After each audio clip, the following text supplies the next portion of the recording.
আলাইকুম সবাইকে গাইস। আজকে আমি নতুন ব্লগ নিয়ে চলে আসলাম।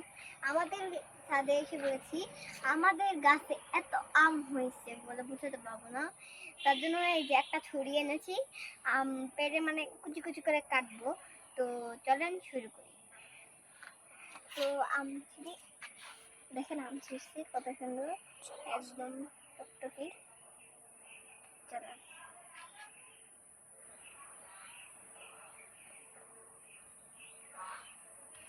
চারি সাইড দিয়ে কাটতেছি আমি।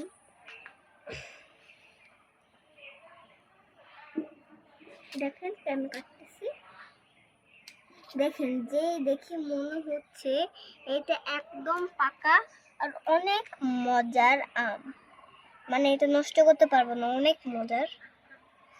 দেখেন কেমন কাটতেছি।